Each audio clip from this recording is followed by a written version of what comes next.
Take one. Okay. So go ahead and start it and do whatever you do for your intros. Oh, well, Dave, thank you very much for joining us. And for those who are not familiar with Dave VonKleist, Yeah. not VonKleist, VonKleist.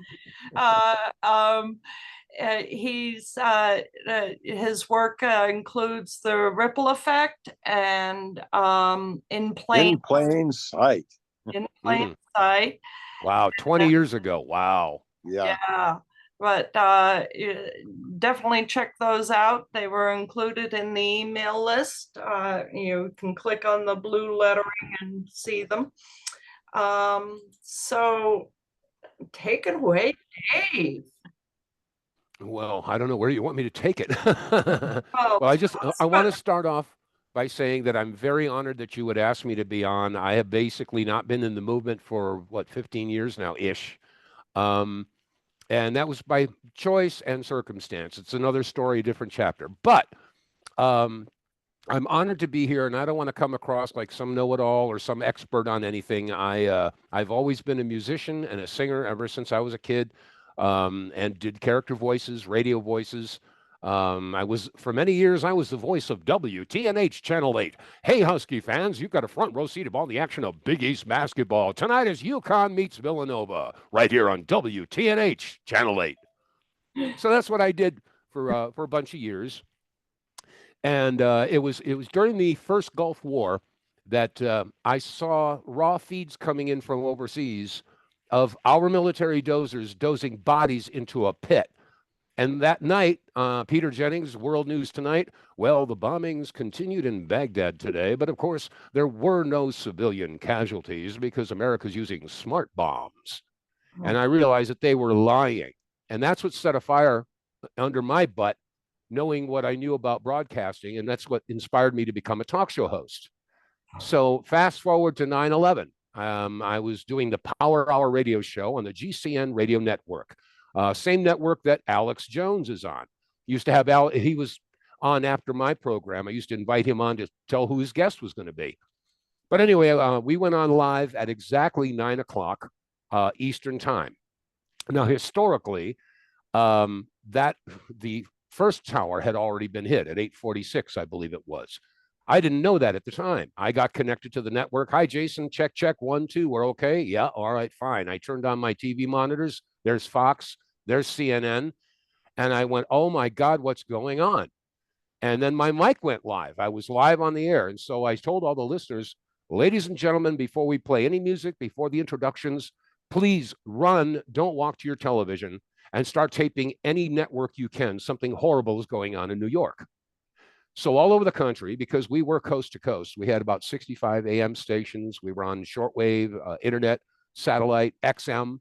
So all over the country, people put tapes in. Well, needless to say, that day was a pretty horrible day. And there's no need to go back. We all had 9/11 shock for a couple of weeks. And that's all we saw. That's all we knew on the media, of course. But excuse me. But I remember 2 weeks afterwards, George Bush was on television at a press conference, and he said, ladies and gentlemen, we got to stop showing these terrible attacks on America no more because America needs time to heal. So they stopped showing any of the replays, any of the different angles and all that. You know how it goes. Well, at the same time, I started getting videotapes in the mail. I ended up with about 65, 70 videotapes, and I had ABC, NBC, CBS, Fox, CNN. I had WPIX, WOR, WNEW. I mean, all the local stations. And of course, I realized that they weren't giving releases on their footage, and they weren't showing it anymore. So where would people ever see this video footage? So I realized that I sort of had an obligation to make some sort of a video. And that's how 9/11 in plain sight was created. Needless to say, it got pretty big. And then 3 years later, this is when it produced the 9/11 ripple effect. So, and that was because 9/11 in plain sight made such a big splash. So anyway, that's the story of the origin of how 9/11 in plain sight came about. Questions? Yeah, well, that's fantastic. So what are you doing recently? Well, I'm just now going back on the air. In '09, I'm not going to get into all the details about it, but after 9/11, Ripple Effect was released. We had some personal differences with Joyce and with my partner William Lewis. The whole thing just blew up, and at the same time, unfortunately, my mother ended up having to go into a nursing home, and I'm the only child, so I had to move back east and take care of her till I could get her in the nursing home. And that's when everything sort of fell apart. And I figured, well, if I can't trust the people in my foxhole, then what's the point of fighting this anymore? You know? So I took off and I went down to Argentina for about 6.5, 7 years, just playing my music, having the best Malbec in the world, hanging out with the locals. Had some good times and some very interesting times.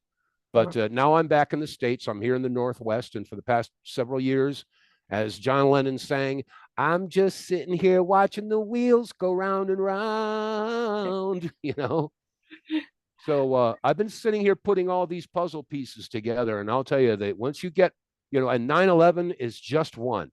And the multiple pieces of 9/11 I know are what you focus on. But 9/11 itself is one puzzle piece. And you've got the Oklahoma City bombing over here, and you got TWA Flight 800 over here, and you got the 7/7 attacks, and you got this, and you got that. They're all connected. And when you start putting all these puzzle pieces together, you end up with a big picture. And the big picture is rather horrifying. And I think we all see it manifesting in the country and in the world as we speak with all that's going on. But it's all going to come out. Yeah, it is coming out. I think there's kind of a renewed interest in 9/11 over the past 3 or 4 years, since the lockdowns. Mm-hmm. But people are still very distracted with everything else that's going on with Lahaina and Gaza and Ukraine, and yeah. It's hard to get 9/11 activists actually involved. But one question I had for you, when did you begin to doubt the official story on 9/11? And have you evolved with 9/11 truth into different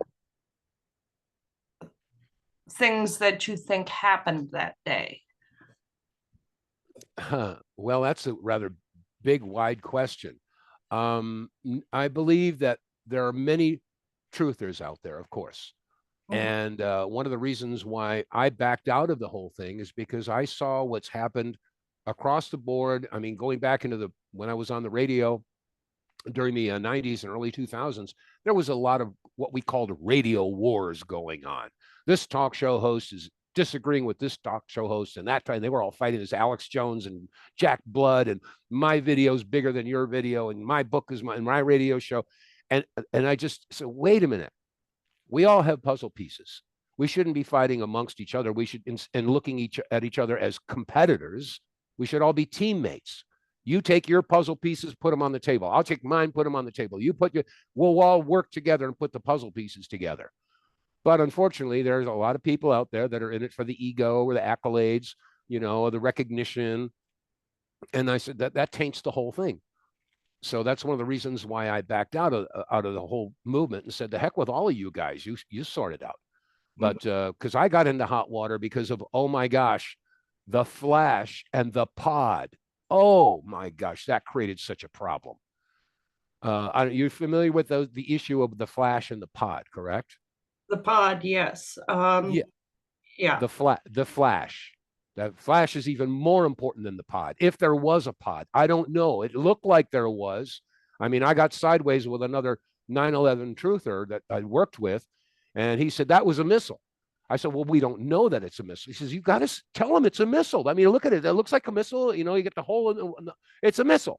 I said, I'm not going to say it's a missile. I don't know if it's Pee Wee Herman strapped to the belly of a plane. There was something there, but it didn't belong there. But I can't say it was a missile. Right. So people said, if you don't know what it is, then you shouldn't talk about it. What? If we don't talk about it, how will we ever know what it is? Right. And that was unfortunately the attitude of a bunch of folks. And so I got sideways. I mean, when 9/11 in plain sight came out, the flash in the pod was a pretty important puzzle piece the way I saw it. And I'm sure you all know Loose Change. Yeah. Yeah. Okay. Now, do you know Loose Change second edition, or do you Yeah. know Loose Change? Both. Okay. Well, Loose Change second edition is the one that most people are familiar with.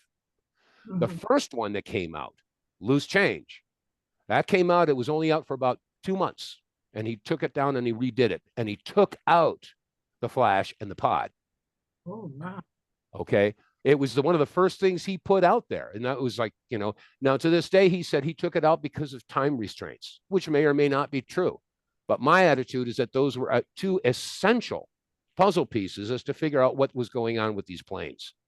And Dave, those two particular, the flash and the pod, were the foundation of the work that I did for 9/11 synthesis, the Manhattan airborne sorties, where I did a lot of sorting out after your presentation, and it just all started to make sense to me. Well, there was a lot of stuff that was going on there that's never even discussed, and the stuff that I don't know. I never claimed to have all the answers. Again, I have these puzzle pieces. Okay, I'm not an expert. I'm not a scientist. I'm not a physicist. I'm not a chemist. I'm not a biologist. I'm a guitar player. I play guitar. Okay, and so anyway, the point is we should have been throwing these puzzle pieces together and trying to figure it out, because that flash, if you've seen it from all that, we had 4 different angles in the 9/11 in plain sight project.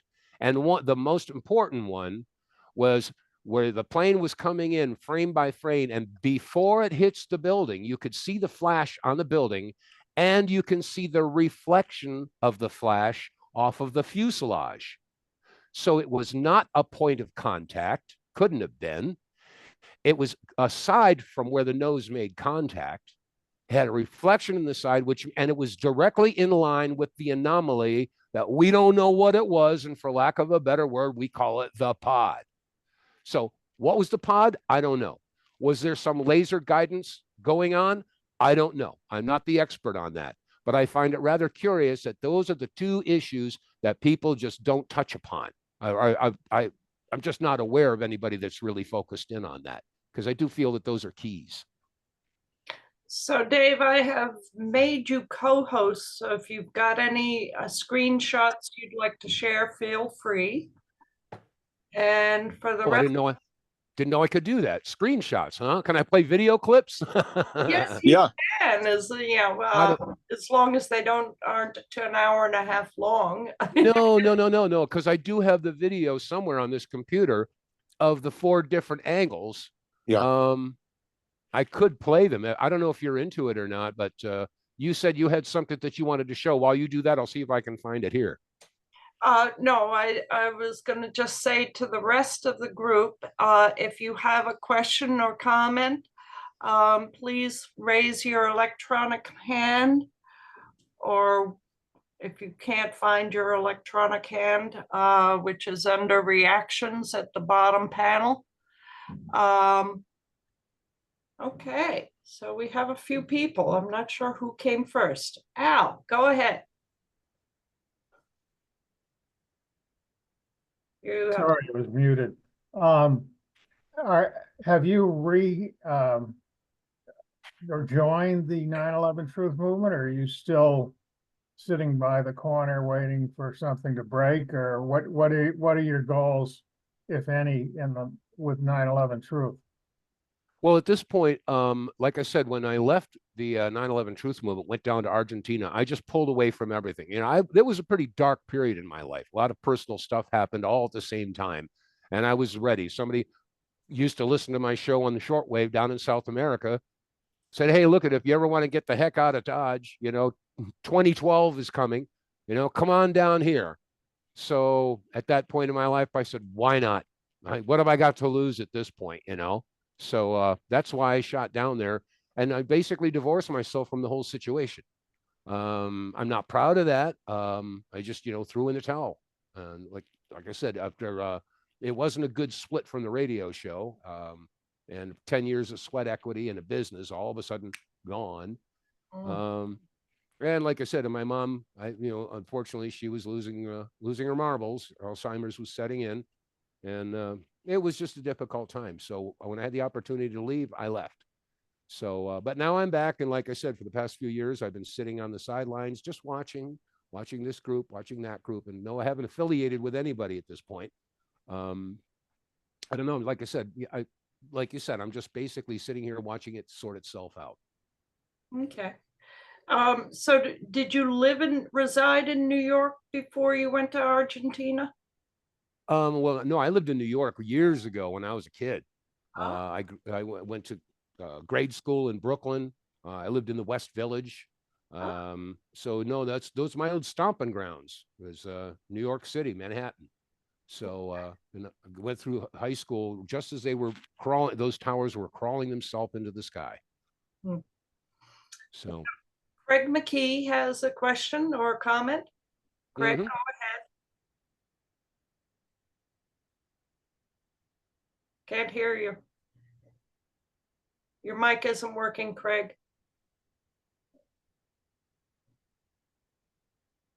Oh dear. All right, while you sort that out, we'll go on to the next person. Miles Flagg has a question, comment. Hi, thanks. Nice to meet you, Dave. I'm in Canada, and as you said, there's so many things going on that we need to see they're connected. Such as right now we are having a war in Ukraine, which immediately when it happened, all the mainstream media, even publicly funded media here in Canada where I lived, said it's unprovoked. Russia's unprovoked. Right. I was like, wow, maybe somebody should ask the Russians how they felt about it. We're just supposed to believe. There's no context or history to anything. And I just want to encourage everybody to maybe do what I'm planning to do. And that is, I told my wife, I'm going to be cremated at some day, but throw President Eisenhower's 1961 farewell speech onto the pile or into my coffin, because that speech by President Eisenhower is so explicit that there is a military industrial complex. He was going to add congressional, but he thought he still needed to get something done, apparently. But he not only talks about the military industrial complex, but he explicitly says it will capture government agencies and the whole apparatus of government and NGOs today. So Ray McGovern says it's the Mickey Mat: military, industrial, congressional, intelligence, media, academia, think tank complex, plus I'll say add NGOs, non-governmental organizations. So ultimately just your thoughts, because I'm picking up this mantle of unprovoked, because most recently the King of Canada, where I live in Canada, I'm to be in allegiance to the King, he has said Russia, this war is unprovoked. Russia was unprovoked. It's this not exactly manipulation. So anyway, over to you. Well, they're not quite right when they say unprovoked. As a matter of fact, it's a bald-faced lie. If you haven't seen it, Oliver Stone did a documentary film called Ukraine on Fire, and he documents what happened in the changes of the guard back in 2014 and how the United States manipulated the election, blah, blah, blah. They installed Zelensky. And the Ukraine has become the Central Eurasian and European hub for drugs, sex trafficking, money laundering, you name it. Not to mention that there's been ethnic cleansing in eastern Ukraine of the native Russians who were there. But one of the big issues are the biological laboratories that are placed all along the northern border of Ukraine, right along the border of Russia. Now, I think it was 33. I think it's 33. It might be 31, but 30, that's an interesting number, 33. That's another conversation altogether. But anyway, the point is that if we in the United States found that Russia had 33 biological experimentation laboratories across the border in Canada, we'd be a little upset too, feeling a little bit threatened. And then you couple that with the saber rattling of NATO. NATO's been trying to get Ukraine to join them. They want to surround Russia. That's another big argument that everybody's having. Is NATO, trying to advance eastward into Russia? They said they wouldn't do it, but they're doing it. They've already done it. So I could see why Putin would be really PO'd.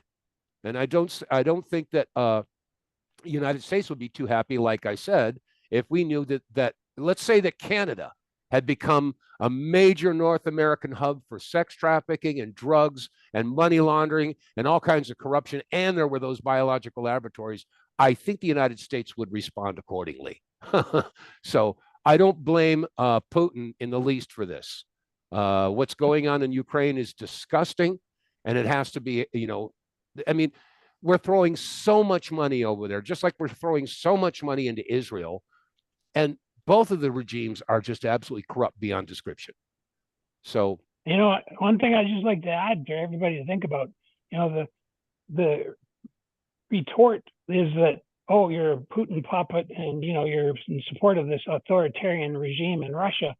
Well, yeah, we've pushed them to become more authoritarian because, as you said, biolabs were being built. Now the New York Times has identified their CIA bases have been there for a long time. Mm-hmm. And you talk about authoritarianism creeping in. I'm old enough to remember in Canada, I don't know if you folks in the US remember this, but Quebec had a liberation terrorist group called the Fédération de Libération de Québec, FLQ. And for a few days, a couple of weeks or something, they had kidnapped an ambassador from England, and someone had been assassinated. And Pierre Trudeau rolls out the War Measures Act, and everybody's rights were basically curtailed. So talk about authoritarianism. Well, we've been threatening and lying to Russia from 1990 when they said they wouldn't move 1 inch past East Germany. And of course, that's going to make them have to retract, because every extended hand of friendship's been slapped away, rejected. And the U.S. has unilaterally canceled nuclear treaties. So anyway, it's like, before you start calling the kettle black, look, we got to look at ourselves. Thank you. You got that right. Well, excuse me. I don't know, Susan, does anybody else have any questions? Because I do have a little bit of a story to share with you. Well, Jack Bottomley has his hand up. I'll wait. I want to hear the story. Okay. Oh, okay. Well, first of all, I have to assume that everybody on this call does research. And I'm sure most of you, if not all of you, are familiar with the Wayback Machine. Is everybody familiar with the Wayback? Yep. Okay. Well, if you go to gulfwarvets.com and go back to the late 90s, early 2000s, and you'll see the website that Joyce and I had, because the two of us came together, as I'd mentioned earlier, on the issue of the Gulf War. And we were the American Gulf War Veterans Association. And during the 90s, we were traveling coast to coast to coast to coast, and north, south, east, west, going to VFWs, American Legions. Shout out to all the veterans who. But anyway, I'm making the story longer than it has to be. The bottom line is that we had made a lot of friends in the military. And anyway, at one point, Joyce got a phone call, and we were both, and I'll use the term, strongly invited to go to a meeting. And that was a result of a presentation that Joyce and I had given to the Presidential Commission on Gulf War Syndrome. They gave her 10 minutes. And so when it came her time to speak, she said, "Thank you very much for the opportunity to address this panel." She says, "Senator so-and-so." And she held up the documents because we had all the documents. "This is Senate Report, blah, blah, blah, 10397. You sat in on this panel and you know exactly all the documentation that's in here in regard to chemical and biological shipments to Iraq. I'm sure you've shared all this information with the rest of this prestigious panel, and I don't want to waste your time or mine going over information that you've already had." And then she goes, "Congressman so-and-so, this is congressional record, blah, blah, blah. You sat in on this panel, same thing." She says, "I'm sure you shared this information with the panel. I don't want to waste your time or mine. Colonel so-and-so, here are the after action reports from CENTCOM that went to Schwarzkopf and Powell. You know about the chemical and biologicals that were documented here. You shared it with this panel, I'm quite sure, and I don't want to waste your time or mine." And then she said, "Oh my goodness, I have about 10 minutes left. 7 minutes left. I'm going to turn the remainder over to my husband, and he's going to sing you a song about the Gulf War." And they all went like, "What?" And they're walking around. Some of the Secret Service are talking in their sleeves. I grabbed my guitar, and I had written a song called "Where Are the Voices That Care?" And you can find it on YouTube. Just punch in my name and then "Where Are the Voices That Care?" It's a video. Anyway, I named names, times, places. I gave all the different stuff, and I pointed my finger right in their faces. Well, a week later, the transcript came out. And the reason I did the song is because I wanted the lyric in there. Like I said, I'm a musician. Well, they had deleted or censored or whatever. The lyric wasn't there. I guess music isn't that important. So I was pretty upset. So it was a week later, Joyce got a phone call. That's when we were strongly invited to go to a meeting. So we went to San Antonio, and we went to the whatever Holiday Inn Sheraton, big presentation room. We went in there, the doors closed, and then there were a couple of guys standing at the doors. And then the moderator comes up to the podium and he says, "Ladies and gentlemen, before we get started, I would like to let you all know that if you're in this room right now, you have been thoroughly vetted. We know who you are. We know exactly what you do, and we're honored to have you here." And I went, "Whoa, that's interesting." Anyway, he gave a presentation and basically gave a thumbnail sketch of what happened to our country for the past 200 years, tracing, the 1812 and up to the Civil War. And then he got to the year 1871. And that's when the United States was incorporated. And he says, this is when all the organized crime families, the industrialists, and the bankers all got together to take over this country. And they knew they had to be patient. They had to be diabolical. They had to be stealth, and they had to be ruthless. But they were going to get it done. And it took them decades to put their ducks in a row. And by golly, they got it done when they took out JFK. So he gives a quick explanation of what took us up to that point and what's happened since, and why so-and-so got taken out, why so-and-so got taken out, why so-and-so taken out. He brought in the idea of social engineering. He brought in the idea about influencing society in different ways that the media is doing. And we're seeing it here. We're seeing it now. It's been manifested and it's in our face. And then he said, well, folks, we've been living in a de facto situation, a false government, a corporatocracy. This is not what our founding fathers meant. We're supposed to be in the organic Constitution of 1871, and that's when it was abandoned. Everything after that is de facto. It's false. It's a matrix, if you will.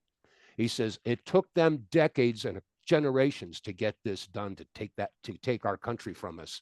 And I'm here to tell you, it's going to take us decades to do the same. But we have to be just as sly, just as diabolical, just as ruthless, and just as patient. But we will get it done because we are the good guys. We have God on our side, and we are the white hats. White hats, white hats, white hats. That echoed in my brain for many years. And then, I don't know, am I being too long and long-winded on this? I'm giving you all these puzzle pieces, what I've seen, how over these years I've been sitting here watching this, but excuse me. Let me change gears a little bit. Here we go down another rabbit trail. We know that Donald Trump was elbowing with all the mucky mucks in the 80s and 90s. And he grabbed a few on the way. I mean, a guy as rich as he was and as dashing and as handsome, of course, he played the field and got a little bit on the side, and he bragged about it. So he was being groomed to join the elite, if you will. How did George Carlin put it? The club. It's a big club, and you ain't in it. Okay. Well, he was asked to join the club, and he was doing it, you know. However, in the 90s, in the early 2000s, he had a big party. You may have heard about this. He had a big party in Mar-a-Lago. I think it was 2005. And what happened is that I believe there was something involving an underage girl. The details are rather sketchy. But I think that what happened is that they offered to have him cross a particular line to move up in the club. Mm-hmm. And he said, not no, but hell no. Get the F out of here. And he threw the Bushes out. He threw the Clintons out. He threw everybody. It was a huge party in Mar-a-Lago. He threw them all out. And right after that, Jeffrey Epstein got nailed for the first time. Of course, he got a slap on the hand. Okay. And that leads us into another rabbit trail with Maxwell, Ghislaine Maxwell, Robert Maxwell. I'm sure you're all familiar with all this stuff. Okay. However, the military saw this and said, this guy is not one of them. That's a line that he won't cross. Yeah, he's a scumbag, and yeah, okay, but he won't do that. Maybe he had a come to Jesus moment. Maybe he did. But that's when the military says, we got to see how this is going to work out. That was in, like I said, 2005, 2006. Then we get to 2011, 2012. President Obama signs the bill. Remember, he was going to weaponize the NSA so that they could spy on Americans for the IRS. It was in the news. Everybody was all upset. You know, Obama signs this thing to allow the people to be surveilled on behalf of the IRS. Well, there are good guys, shall I say, white hats in the military. Like I said, they've been in there for a while. They keep a low profile. They realized that their people in the NSA, if they can spy on all the regular Americans and follow their bank records, et cetera, well, gosh, we could spy on the Congress. We could spy on the Senate. We can spy on the judicial. We can spy on the CEOs of the networks. So what they started to do is compile all these transactions, all overseas accounts, offshore accounts, this payment coming in here, that shik-shing, and they see where this network of money laundering is going. Couple that with how it's connected to the drug trafficking and the sex trafficking. And oh, by the way, there are a lot of these sex rings that love to, shall we say, get important people in compromising positions on video. That's what the Maxwells were doing. That's what there are many agents like that doing. Yeah, some of these congressmen and their senators, yeah, they're hopping into bed and having a ball, and it's all on video. So guess what? Trump gets elected. How did he get elected? Because they turned off the electronic fix. They knew Hillary was going to get in. Everybody remembers the 2016. Everybody was saying it's going to be a landslide. Hillary's going to get it. Hillary's going to get it. And meanwhile, the guys at the NSA, all they did is they shut the whole fix off. They let the real votes get in. That's how Trump got in. And meanwhile, the deep state is going, oh, crap. That's why they started going after him. And again, this is not in defense of Trump. I'm not saying he's a wonderful guy. It's the military who wanted him there because he's not one of them.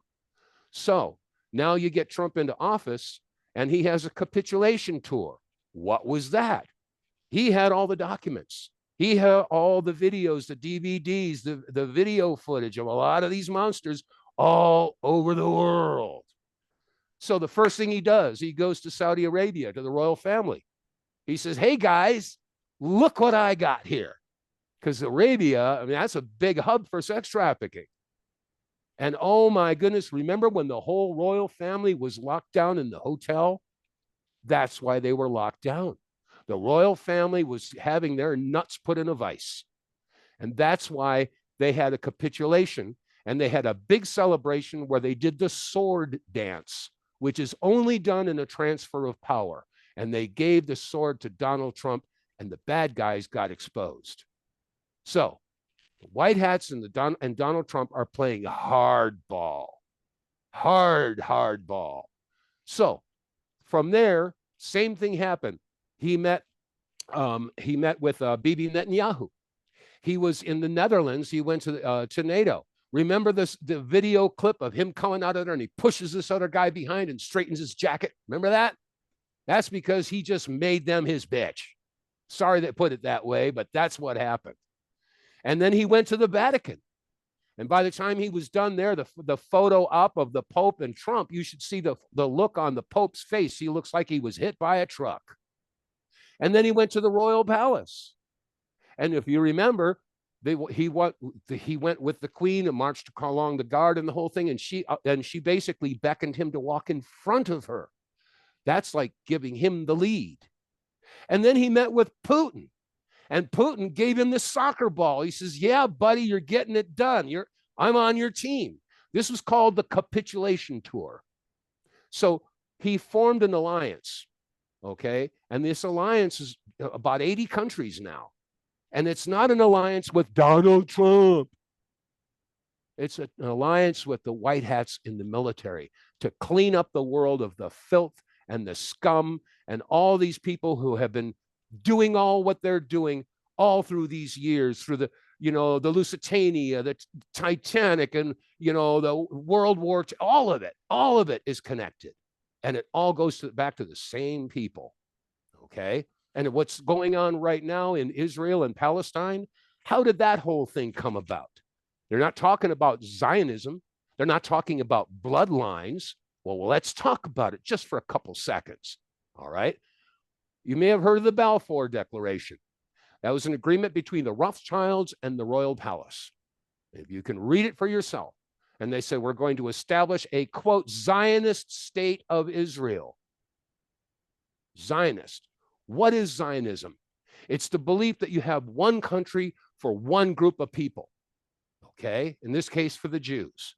Now, what if we had the Zionist states of America? All you Catholics, you get to have California. If you're not Catholic, you have to leave California and leave everything behind, and they get to take your stuff. That doesn't sound right.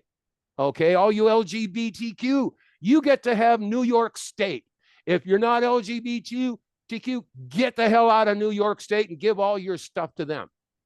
That's what Zionism is. Makes no sense. It's not good. So the point is that they wanted to establish a Zionist state of Israel. Now, who wanted to do that? It was the Rockefellers, the Rothschilds and the royal family. So if you do a little search, type in Ghislaine Maxwell and Jacob Rothschild, and then look at images. This is not hard to do. You can confirm this. So if you put in Ghislaine Maxwell and Jacob Rothschild images, you will find there's a photograph of the two of them posing in front of a huge portrait of Satan releasing his dominion. I don't know how many are familiar with that photograph, but what does that tell you? It tells me that Jacob Rothschild and his family, and along with Mariana Abramovic, who is a self-professed, open and admitted high priestess of the Satanic Church. Now, is this formation of the Balfour Declaration of God or of someone else? This should give you an idea of the mentality of the people who are behind this whole thing. So Zionism, bad. Satanism, bad. Okay. I mean, am I being overly simplistic here? Am I being stupid about this? I don't think so. I don't have a philosophy degree or science or anything, but you don't have to be a registered, certified, and licensed pyrotechnic expert to have a valid claim of fire. So you look at these people who were involved in the creation of the Balfour Declaration, and they're not good people. The Rothschilds are Satanists. They worship Lucifer. Now, I don't mean to bring up religion or anything like that. And frankly, it doesn't make any difference what I believe. It doesn't make any difference what you believe. What matters is what they believe. And they've been pulling the strings now for generations. And this is what's all being exposed. This is why 9/11 is one of so many puzzle pieces. You know, we can spend the rest of our lives trying to uncover 9/11, but we'll never get that out unless we get to the head of the beast. And the head of the beast is what's been pulling all these economic strings, you know, and what's going on all over the country. I counted worldwide, there were nearly 700 fires of food processing plants around the world since 2022. 116 of them within, I think, about 8 or 9 months here in the United States. What's going on with our food production? What went on with the Key Bridge now? That's going to be a very interesting story. That's another 9/11. It's right in our faces. Okay. What's going on? How is it that we have all these millions of illegals coming across the country? That's not done by accident.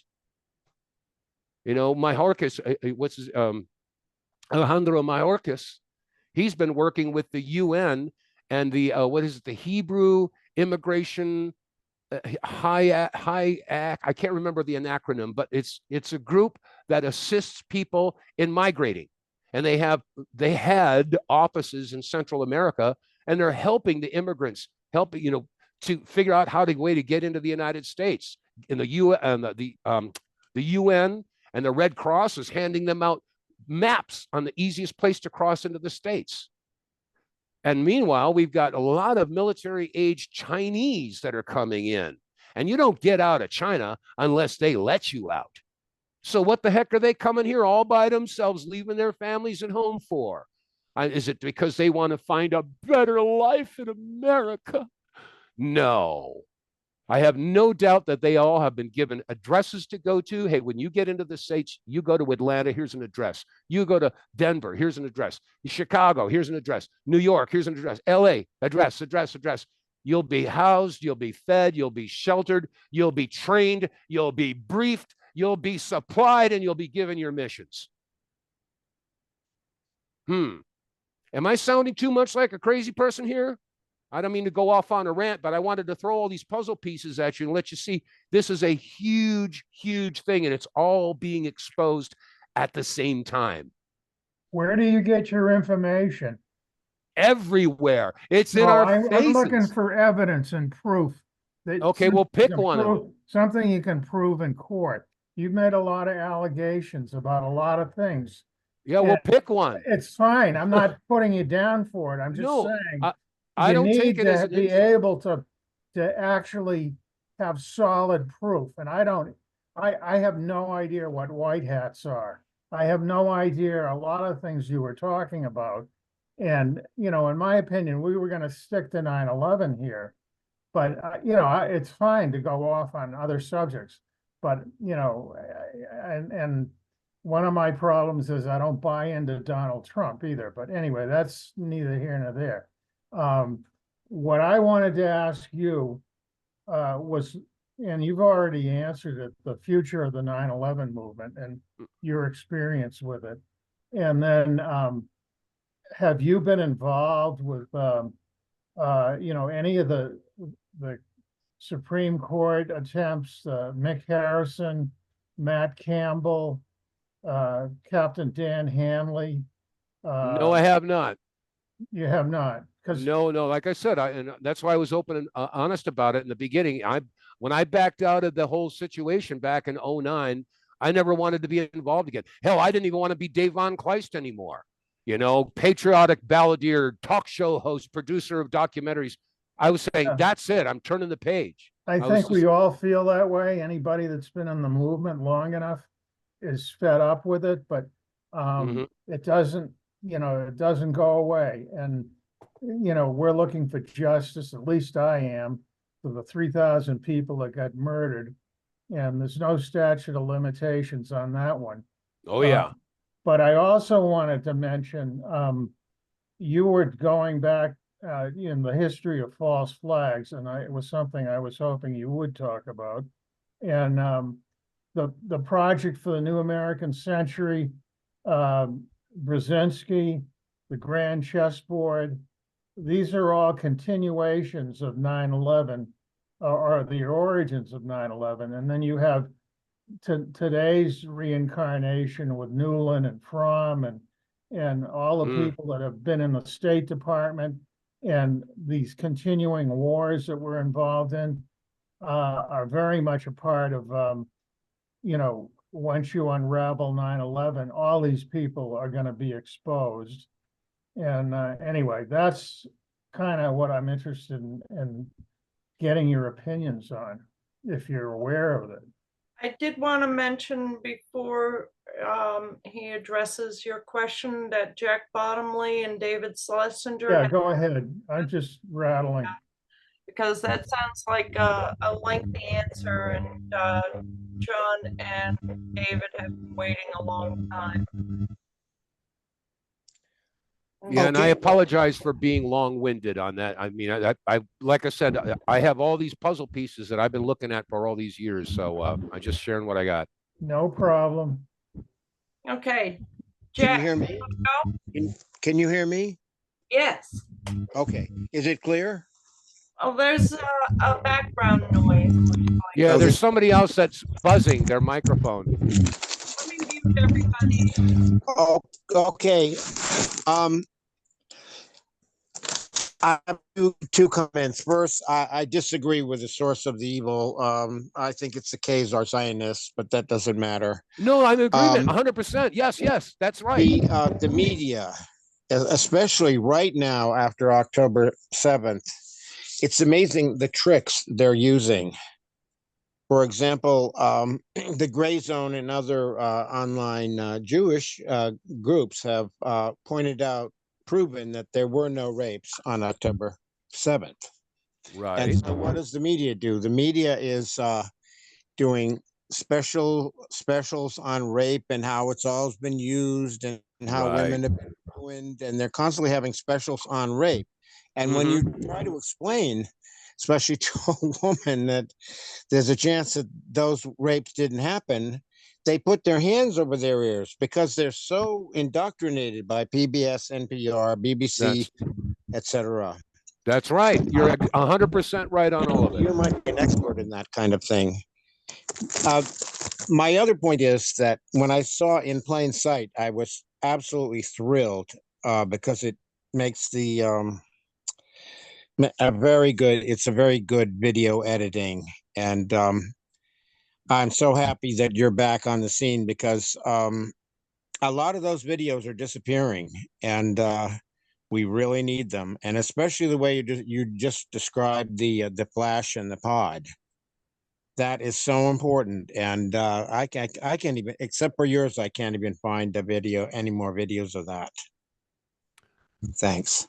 No, well, you're absolutely right, and I agree with you 100% of everything that you said. You want to start talking about the Khazarians? Absolutely. That's where I was sort of going, but I didn't get there yet because I realized I was too long-winded. But no, you're absolutely right. There are certain subjects, like you just repeated about the flash and the pod. I'm very hard pressed to find any of the videos or researchers that even talked about that. You know, we do have, of course, there's the 9/11 architects that, of course, been focusing on Building 7. But again, Building 7, coupled with the North Tower and the South Tower and the Pentagon, I mean, they are all absolutely connected. Absolutely. And the point is just to focus in on one puzzle piece, which is, you know, of course, they focus in on the Building 7, the Solomon Brothers building, and yet sort of like push the other ones to the side, you know, try to decide if it was a controlled demolition. Of course it was a controlled demolition. They all had to have explosives in there. Otherwise, you know, it just doesn't make sense. When I do my radio show, and by the way, I'm back on the air, I call the show the WTF Reports. I'm on every Tuesday and Thursday at 2:00 Eastern time for 1 hour. And the theme of last Thursday's show was, how many coincidences have to occur before the coincidences are no longer seen as coincidences? And you look at that with the 9/11, you say, yeah, they're not separate events. They're all connected. So to focus on one and just ignore or demonize people who research the other is just like I said, it's more divide and conquer. So anyway, that's sort of what I had to say about that. And you're absolutely right. Again, you start getting it. That's why I brought up the Rothschilds. That's why I brought up, the Zionism, et cetera, et cetera. It's a very deep rabbit hole.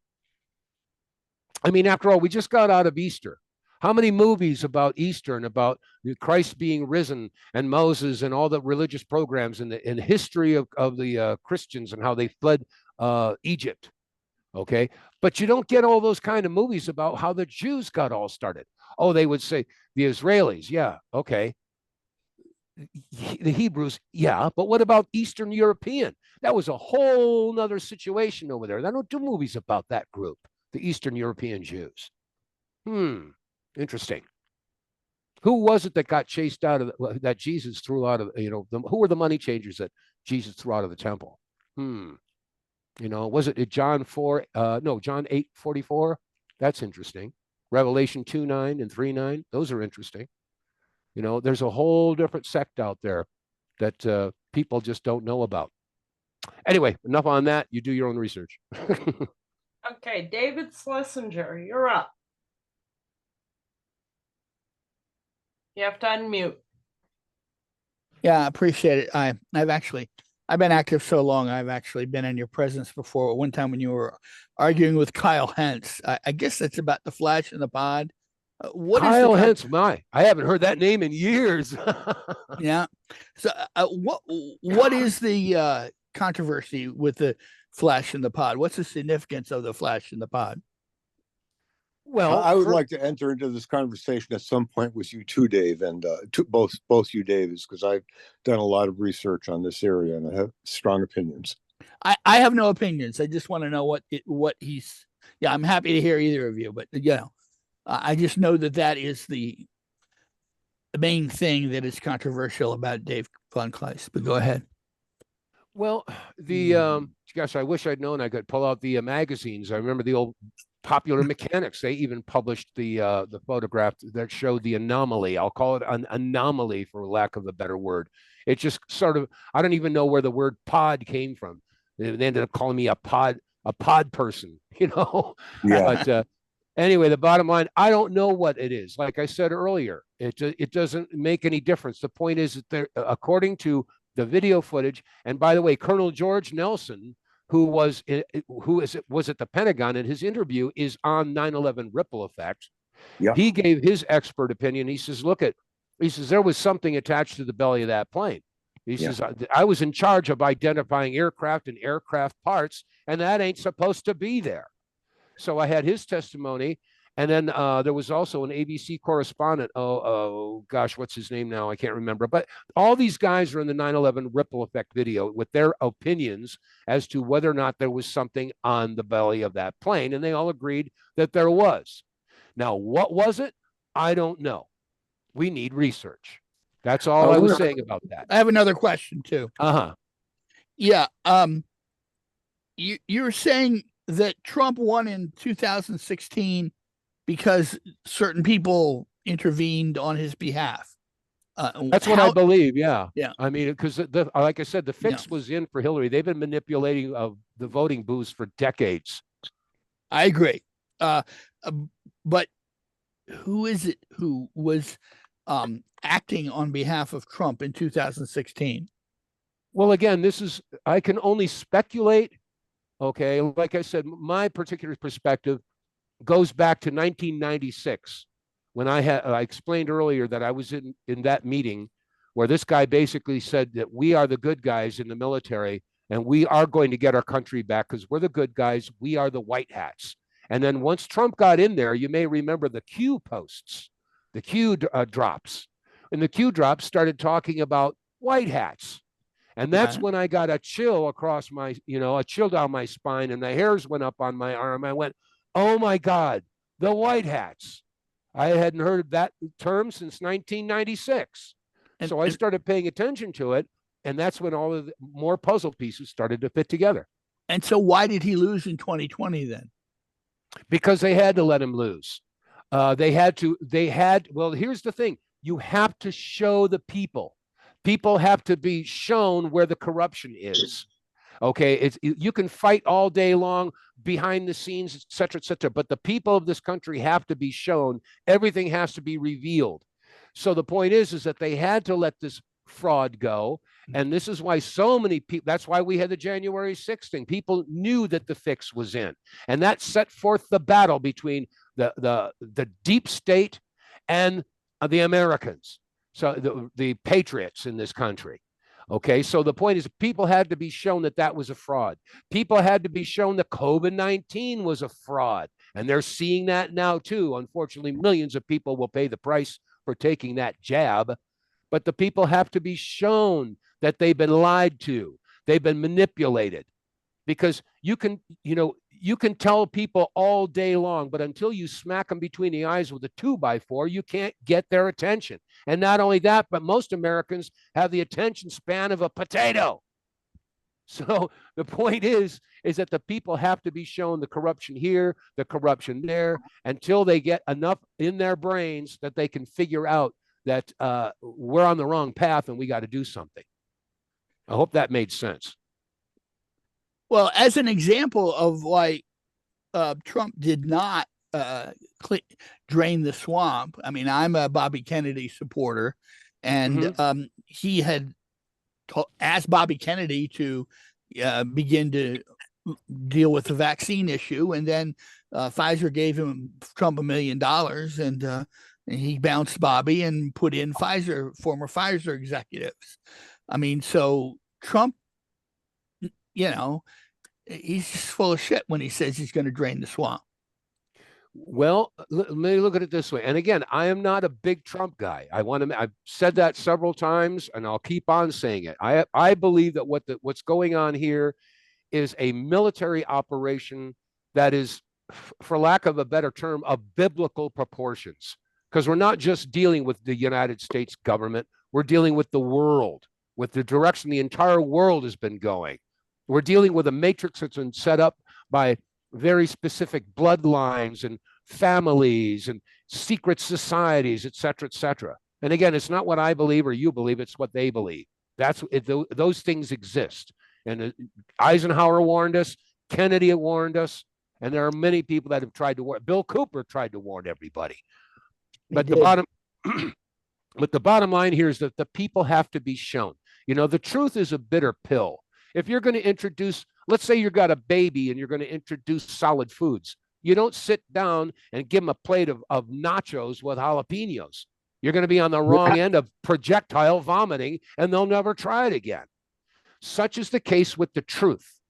The truth has to be administered a little bit at a time, and people have to show. You can't tell them. They have to see it with their own eyes. If they got fooled, like Mark Twain said, it's easier to fool people than to convince them they've been fooled.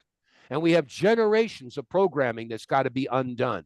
And it's all being done on a whole bunch of different fronts. Look what's going on, the expose in Hollywood. Okay. What's that guy, Bo Diddy or something like that? Now he's being exposed as another Jeffrey Epstein. Well, he's one of many, and Jeffrey Epstein is one of many. This is a worldwide evil BS that's been going on, and it has to be administered a little at a time, and the people have to see it with their own eyes. So that's why we're witnessing a slow motion, super slow-mo train wreck on a global scale. Ooh. I hope that made sense. I appreciate your answer. Thank you. Lorenzo has his hand up. Hi. Yeah. Hello. Howdy, Dave. Going back to the Flash and the pod. Yeah. Again, that was, and you had another Air Force officer on in Ripple Effect. I forget his name. I don't remember his name. Oh, an airline pilot. I had Russ Wittenberg on that. Yes, on Russ Wittenberg, and he mentioned and his suggestion that it was an incendiary, and that's what triggered my research into why would they use an incendiary, not an explosive, not a destructive rocket, but an incendiary rocket or projectile. Yeah, yeah. Okay, that was not Russ Wittenberg. Russ Wittenberg was a pilot for United Airlines, and he just happened to be off that day. He was commenting about how difficult and impossible it would be for them to fly a plane from all the way across New York State and then have the transponders turned off, turn around and find your way back to New York City, and then fly into one of the towers with precision. He said that that was impossible. But who you're talking about is Glenn Stanish. Glenn Stanish, right? Thank you. Yeah, Thank Glenn you for Stanish. Right. He's a pilot, and he was the one who gave his opinion as to what the flash was. He did say it had to be an incendiary because we analyzed that. Okay, it could not have been a static discharge. Nope. Because the flash occurred before the plane made contact. So quite a ways before, right? Yeah, you can rule that out. It wasn't static. Great observations and great cognitive ability, what you're looking for and what you recognize as far as yeah, I mean, it's a cognitive gift or a curse, whatever. Go ahead. Well, it's common sense. And like I said, if the flash is there, what caused the flash? And so what Glenn Stanish was saying is say, look, it couldn't have been a static discharge because the static wicks on the wings of the plane would have discharged it anyway, but it was a clear day. There wouldn't have been that much static, if any, on the plane. So you have to rule out static discharge. Then some people say, well, it was when the nose hit the tower. It caused a big flash.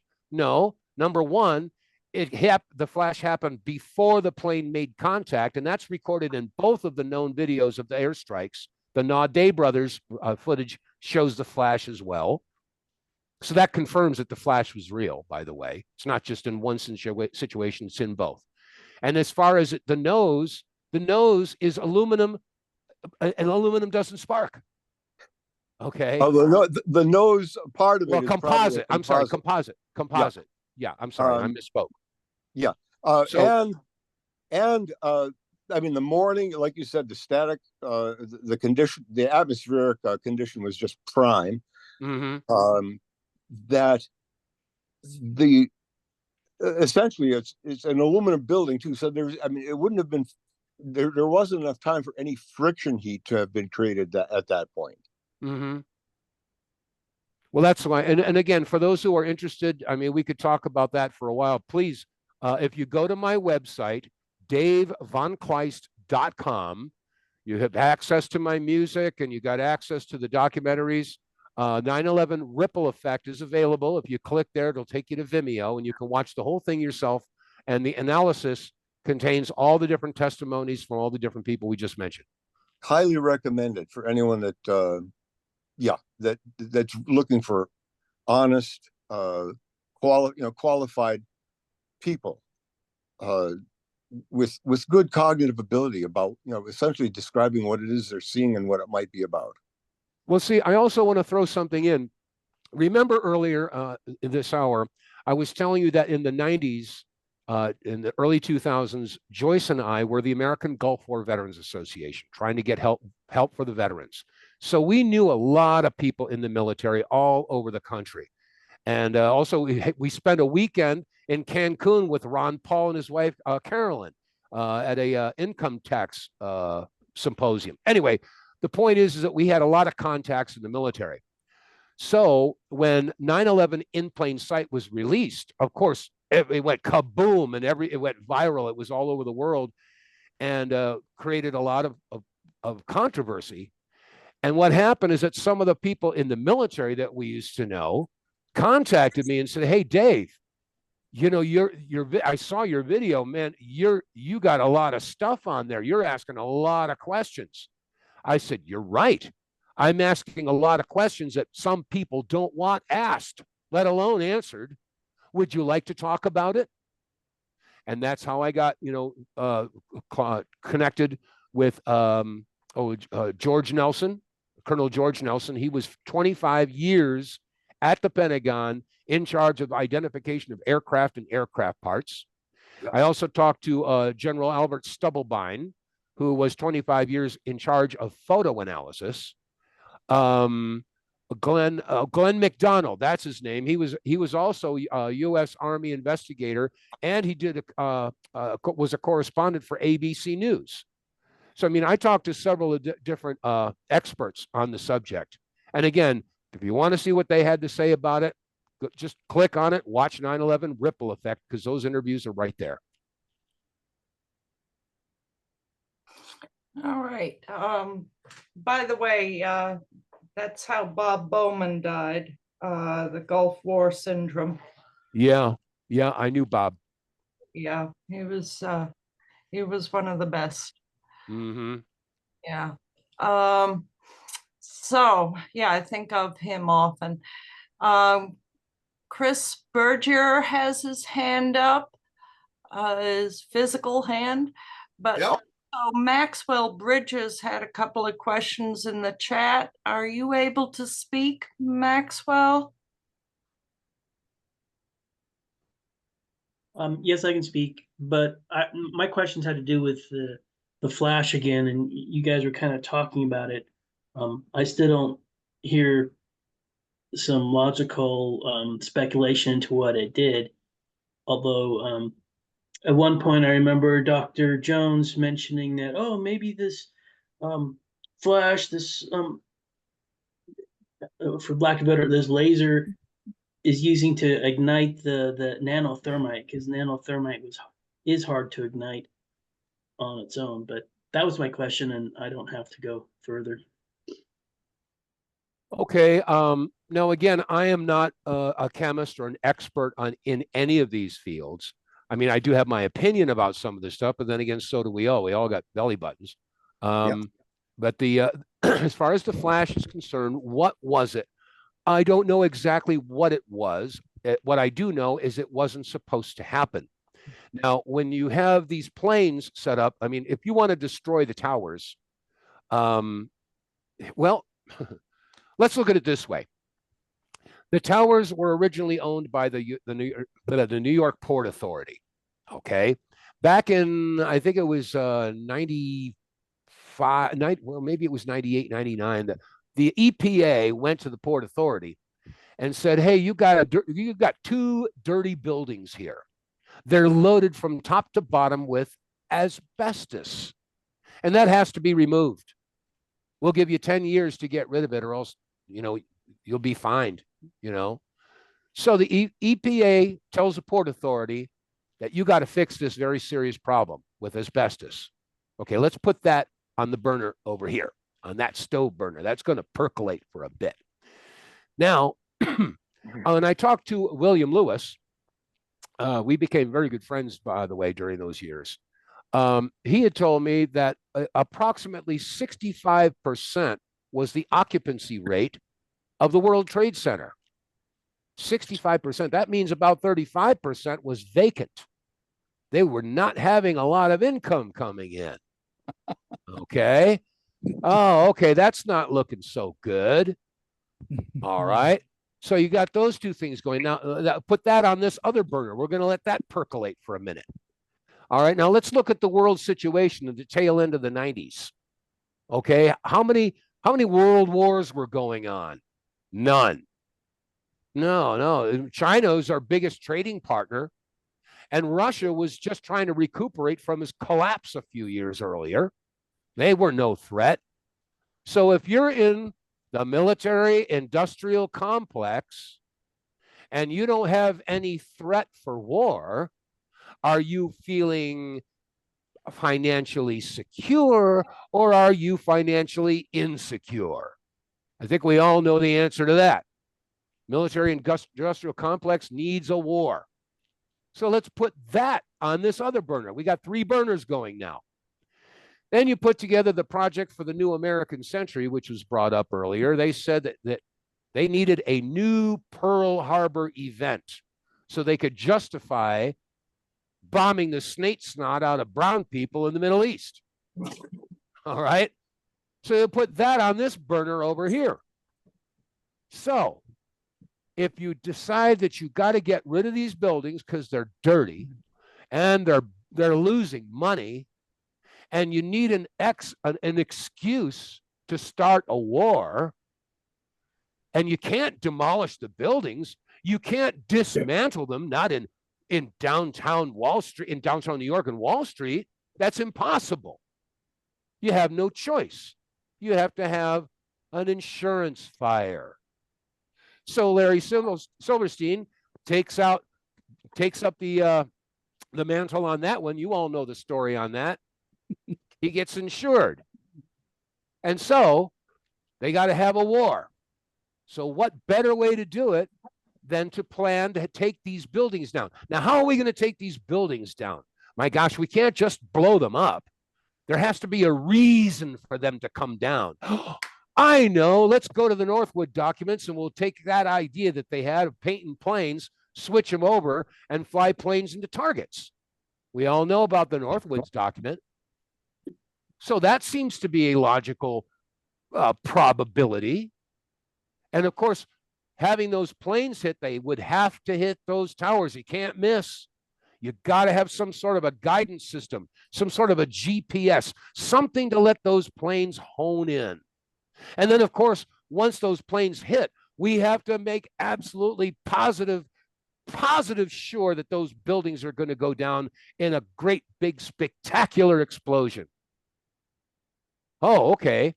So we end up with discussion about whether or not the charges were put in there by the Israeli art students. What was it? The number M18, I think, was on the cardboard of those boxes that they were unpacking. Dave Cole disagrees. I'm sorry? Dave Cole disagrees on that. Okay, well, that's fine. I'm just looking at puzzle pieces and saying what if, but yeah, if you got something to correct me on, I'm open to that. He just says that the boxes were not, those were labels for boxes other than what you said is what a lot of people think. And Cole, he's my favorite researcher. And so that doesn't mean Israel wasn't involved. It's just that those were not, the art students were not involved. Well, we don't know. But the point is, I'm just looking at the puzzle piece. Maybe one of them doesn't fit there. Fine. I don't need that one. I don't really need that one either. I mean, there's so much other stuff. Oh, and then there's the dancing Israelis. We could talk about that. We could talk about the bomb that was supposed to go off and blow up the Washington Bridge. We could talk about that. The point is, each one of these, like I said, how many coincidences have to occur before the coincidences are no longer coincidences? Mm-hmm. Thank you. Craig McKee has, I think, solved his problems. And I know Chris Bergier, before he got back on, before Craig McKee got back on, raised his hand. Chris, are you okay with letting Craig go first? Oh, sure. All right, go ahead, Craig. Thank you, everyone. And thank you, Miles, for helping me out with the connecting to Zoom through the phone. Appreciate that. Yeah, I don't know what my audio problem is. It's now happened three Zoom calls in a row where the other two it just cut off in the middle, and this time it never worked in the first place. So I got to work on that. Anyway, hi, Dave. Hello. Glad I could finally get in here. Hi there. You and I have had some interactions on Facebook, but I'm delighted to get a chance to speak to you for the first time live. I wanted to ask you. You started off towards the beginning of when your remarks where you talked about how, different things can get in the way, ego and different things, and people want to, they don't want to, they want to sort of fault somebody for having a different opinion, and everybody's sort of competing for space and stuff like that. And I certainly know what you're talking about. I did want to just get your thought about, one of the things that I've come to feel over time is that, not all of this is authentic in the sense that it's not everybody is being honest when they're disagreeing. So I want you to comment on this, because I think that we have to assume that this movement is infiltrated. It would be crazy to think that it isn't. You darn betcha. Right. Okay, so I'm glad we're on the So it's going to be seriously infiltrated, and I think there are times when problematic behavior, can be traced to that rather than just to personal difficulties that different people have. And one of the kind of red flags that I would point to, and I'm interested to know how you feel about this, is when you get people who, on a major piece of evidence, spend literally years and years and years pushing a major piece of the official story. Yeah. And not, it's not that we can't disagree about little elements, and maybe the official story is right about this, or maybe it's right about that. But when their main focus is telling us how correct the official story is on a major piece of evidence, the main one that I would offer being the Pentagon, this is where I sort of think the red flags go up. And that's why, and when I point out some of this problematic behavior, I tend to get accused of engaging in personal attacks, when I think what I'm doing is calling out seriously problematic behavior. So anyway, I'd love to just get your thoughts on what I've just said. Well, you're dead on the money. I don't care what movement that you're involved in, whether you're fighting for, exposure of chemtrails or vaccines or whatever, 9/11 truth. Yes, there are infiltrators that come out and create agitation and animosity and conflict. And my personal experience with that, for instance, right after 9/11 In Plain Sight came out, I don't know if many of you remember Jimmy Walters. He was a philanthropist, and he put up a bunch of money. He bought 1,000 copies of 9/11 In Plain Sight and was distributing them. He put together a couple of symposiums that I was flown in. Let me see, we did one in Miami and one in Tampa, I believe it was. And there was me, there was William Rodriguez, Eric Hufschmid, George Nelson, Colonel George Nelson, and what was his name? Tip of my tongue, brain fart here. Was it Reynolds? Not Morgan Reynolds? Was it Morgan Reynolds? Yeah, Morgan Reynolds. Yeah. Right. Yeah, Morgan Reynolds.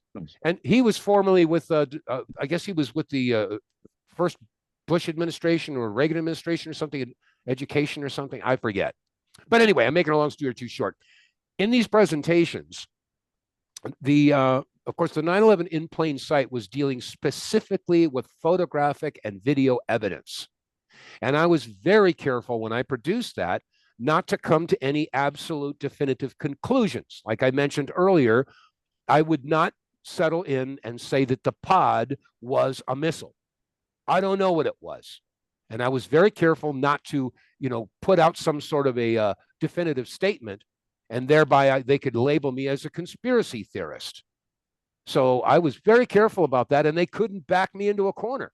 So they couldn't attack my credibility or the way I was handling it. So they had to attack the video and photographic evidence itself. And that was when, shortly after, that back in then 2005, all of a sudden we have this movement called the no planers. Everything was CGI. Everything, those planes didn't exist. There were no planes, no planes, no planes. And the earth is flat, by the way. So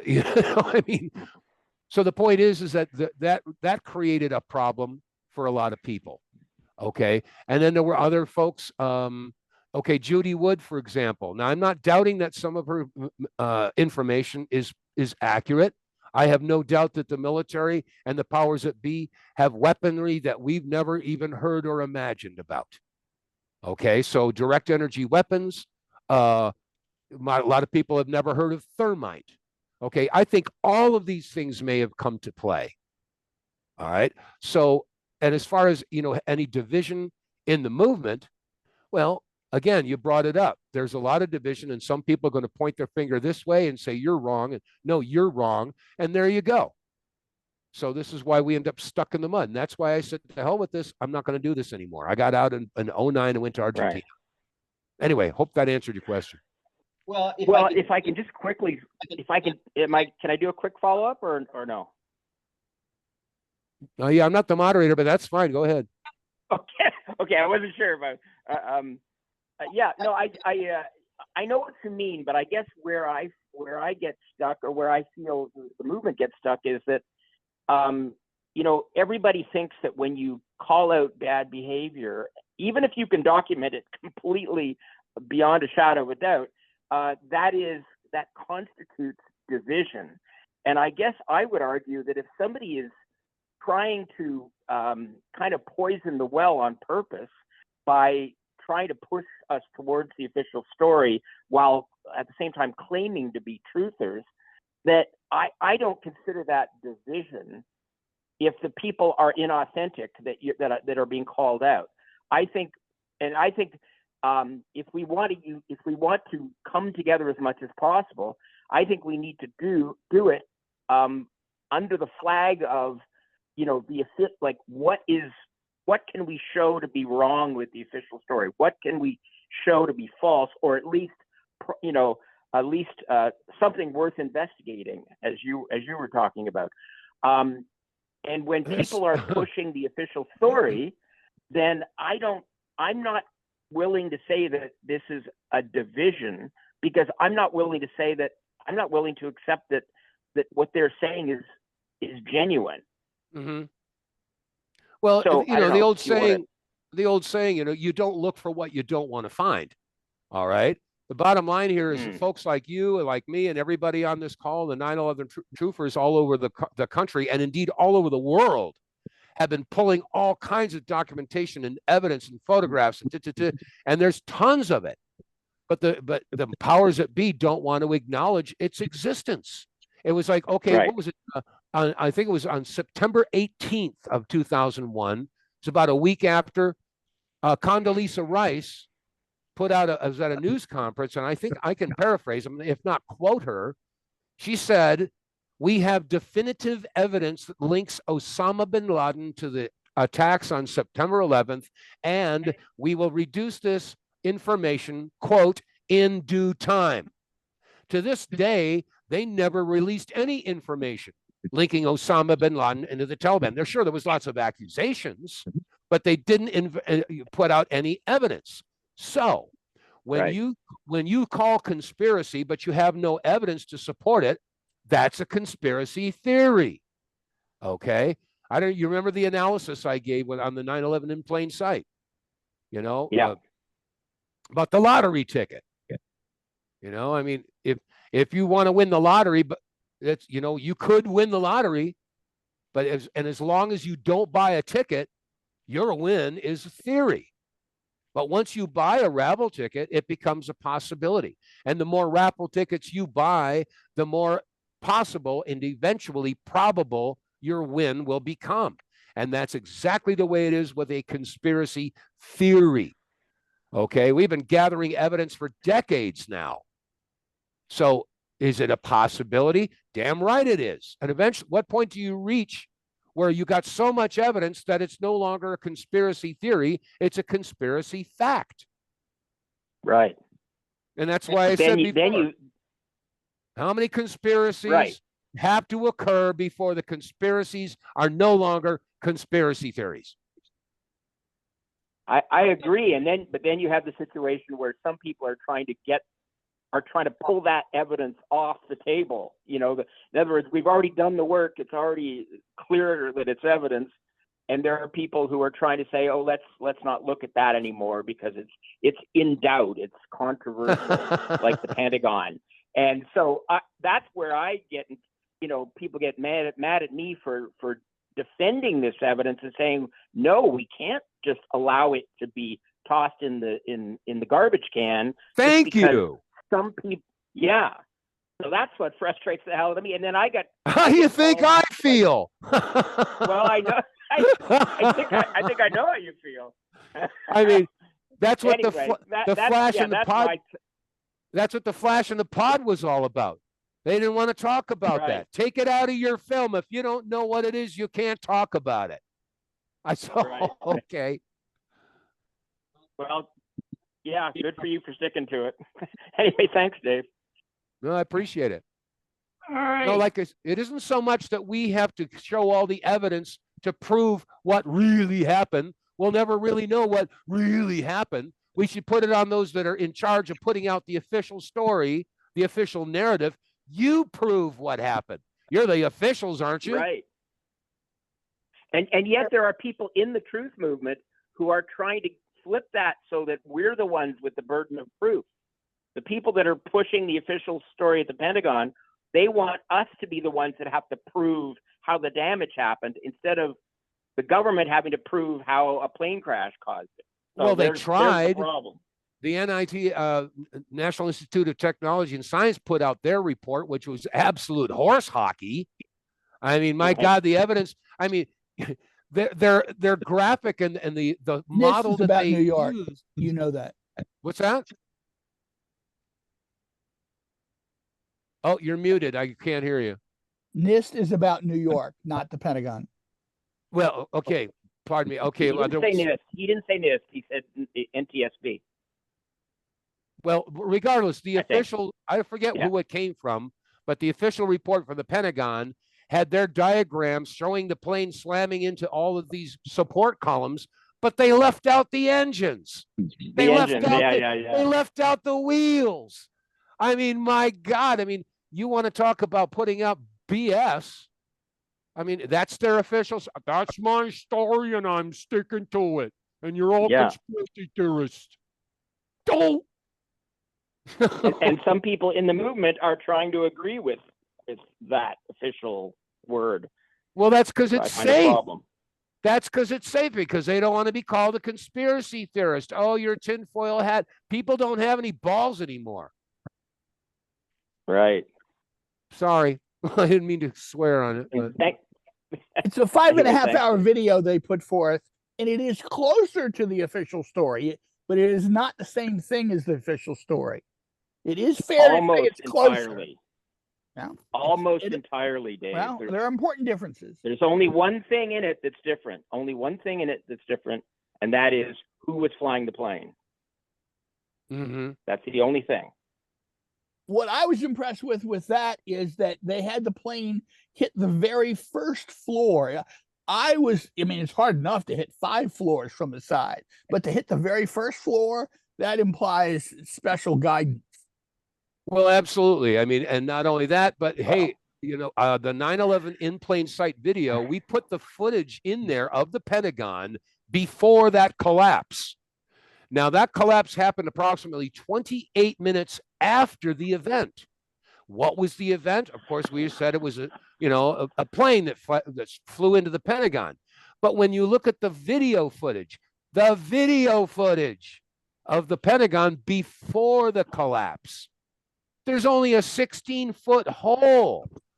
The front lawn is pristine. There's no skid marks, no crater, right. No skid marks, nothing. Correct. No skid marks. Correct. There's no place for those engines to have slammed into that building. Yeah, I mean, hey guys, hello.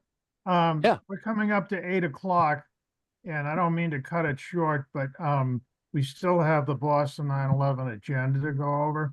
So if you can wrap up your final statements, that would be great. This is very interesting stuff. I don't mean to put it down in any way. So, well, can I have a couple minutes for my question first? Yeah, if you can make it fast. Well, no, I just want to say that, I appreciate your research, Dave, and I really agree with you that there's a satanic, demonic component to the 9/11 act. Okay, and I believe, and that's something that a lot of these researchers don't understand. And I'll give you an example. On August 16th, 2001, just 2 weeks before 9/11, Mayor Giuliani announced that he would be renovating the Washington Square Arch. Okay, and he said the project would cost $1.5 million, but it was $25 million. And the only thing that they wanted to do is they wanted to move the water fountain 23 feet east, okay, from the old location. Is anyone so this is an important piece of research that I'm not sure if the 9/11 Truth Movement is aware of, but I'm going to go to screen share right here, okay, and if you see my screen, can you see my screen? Yep. So the fountain pointing through the arch originally was pointing at the Statue of Liberty, right? But somehow somebody very rich and powerful wanted the site to the fountain to pass through the arch and to the north tower. Okay, and the reason why, okay, is because, okay, let me do another screen share here. Okay. Oh, yeah. I used to play handball in that arch. Right. So if you see that the arch Yep. is framed by the twin towers. Okay. Correct. And satanic ritual, the arch is like the pathway to the different demonic planes of influence. Okay. Yep. So a portal, if you will. And also what happened is that the perpetrators of 9/11 actually picked the real birthday of Jesus to do their crimes, to adulterate that date. Oh, that's another rabbit hole. Oh yeah. And no, I just thought, I wasn't sure if you were familiar with the movement of the renovation of the water fountain and the no, I was not. I was not. Okay, and that's interesting. That's some very important piece of evidence that proves your case. And so you probably listen to you probably listen to 107. Is that correct, Dave? Have you heard of him? I'm all over the map. Him and Charlie Ward. And so yeah. When people make the statement, now who are these white hats? Okay, they don't exist and all that. Okay, Garrett Johnson. Yeah. I would just say, well, I mean, on July 7th, 2022, both the Georgia Guidestones and the obelisk in the Vatican got hit by a directed energy weapon. Right. So who was ever controlling this directed energy weapon? That's the white hat. Also, 2022. Maybe so, maybe no. We don't know. Well, I'm not 100% sure, but I can put these pieces together.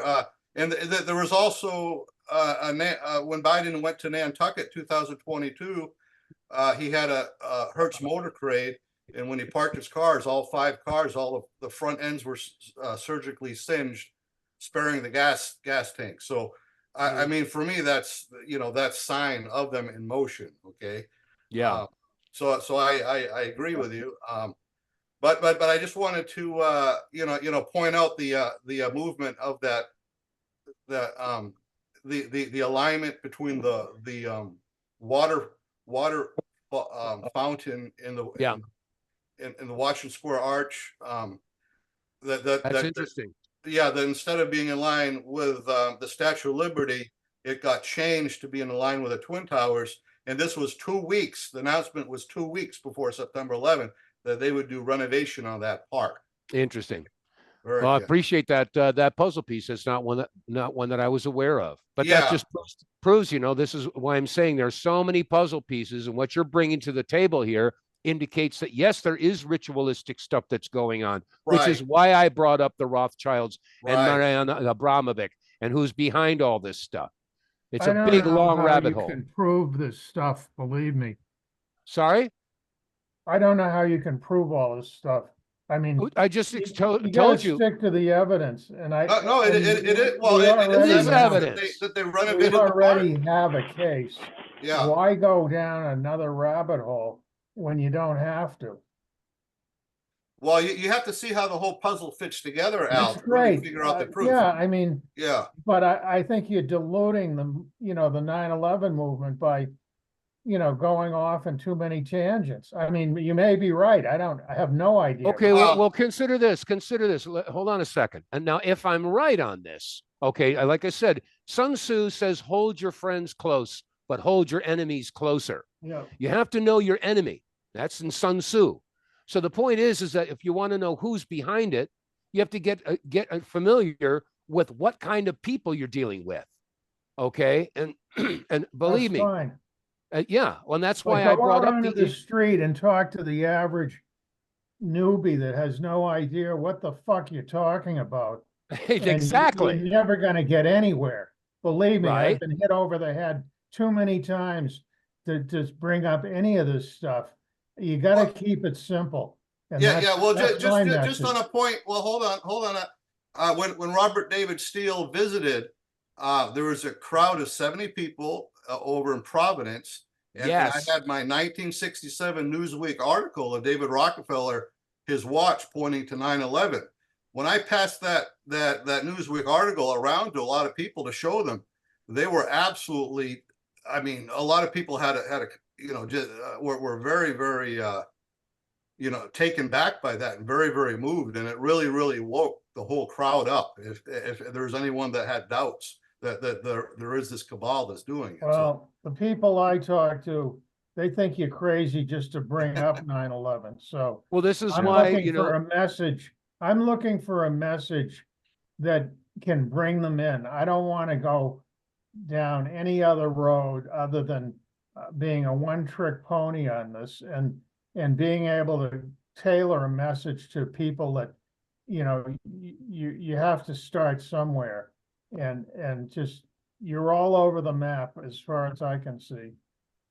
well, again, if you wanted to, okay, let's tie them all together. Let's tie them up. Okay. You all know about the PNAC, Project for New American Century. We know all of the cast of characters. We know George Bush. We know all these other people. Do you know how many of those people have connections with the Rothschild family and their occult beliefs? Have you looked into that? I'm not doubting you one bit. Well, that's right. Okay, so you have to know your enemy. If you don't know your enemy, you can't figure out how they think and how they work. So the point is, we have to know what motivates them. Okay, once you understand that, what they're involved with, those puzzle pieces fit together. I'm just saying, we're a 9/11 group that wants to get to the people that are uninitiated. And that's what our goal is. And it always has been. I mean, this stuff is great. You can talk about it all you want, but believe me, you know, it's like sales. Keep it simple, stupid. And that's well, I think, yeah, but I think, Al, I think this information is for people that already understand 9/11 is an incident. That's fine. Yeah. Right. If somebody doesn't, if somebody doesn't understand, I mean, the people that came to that Robert David Steele, you know, were already pretty much aware and high up in the.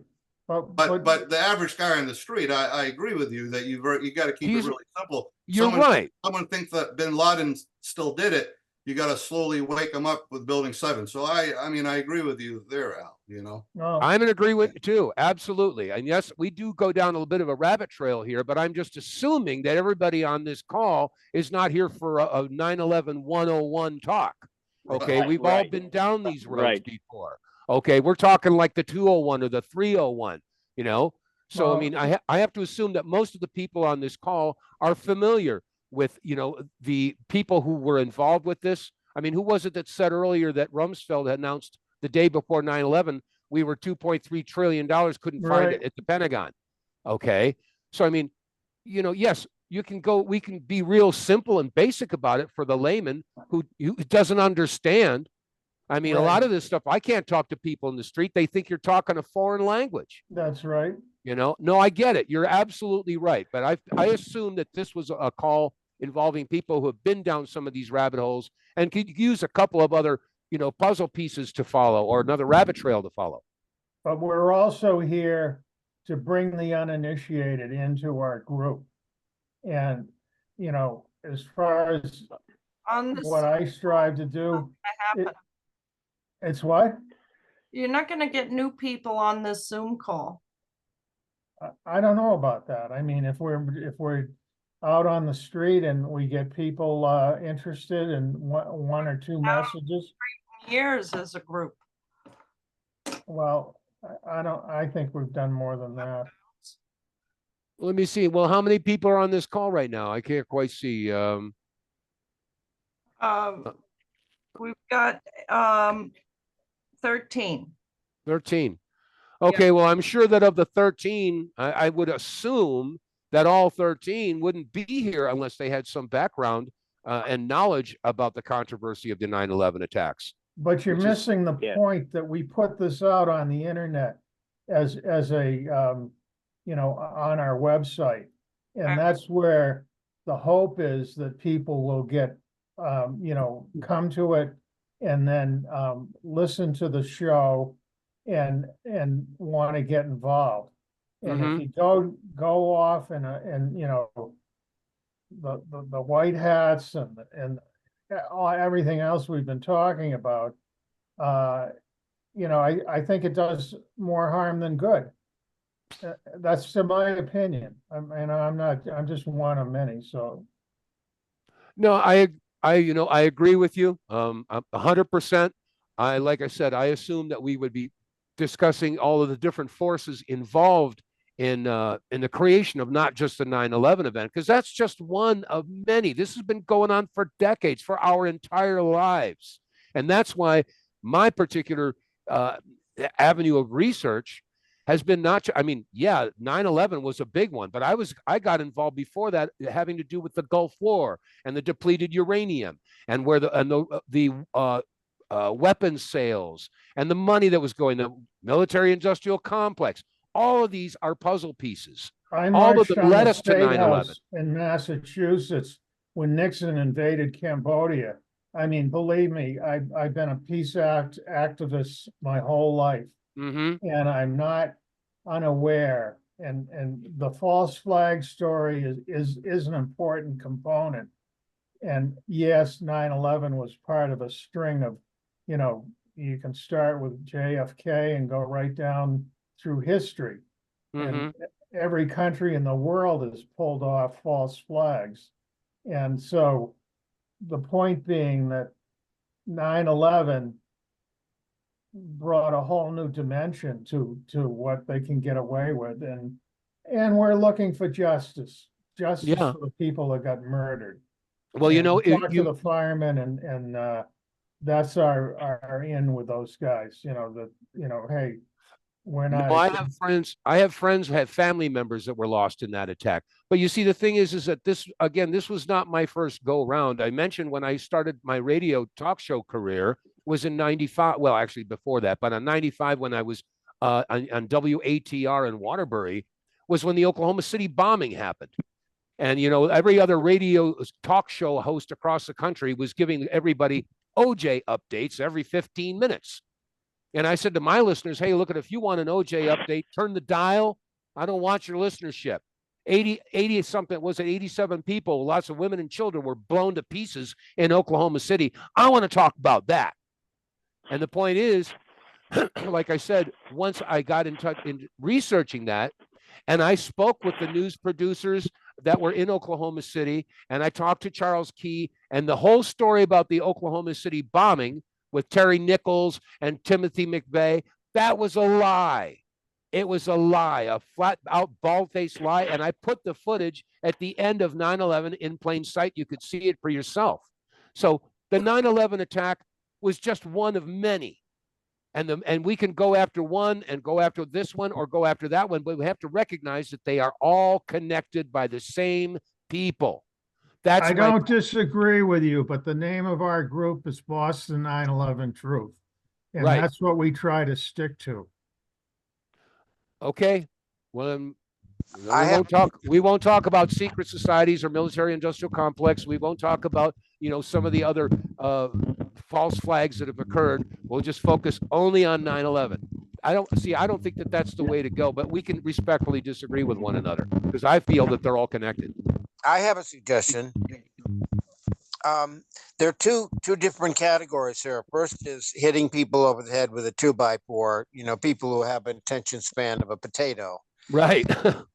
That's one part of it. But the other part of it is, finding out what really happened.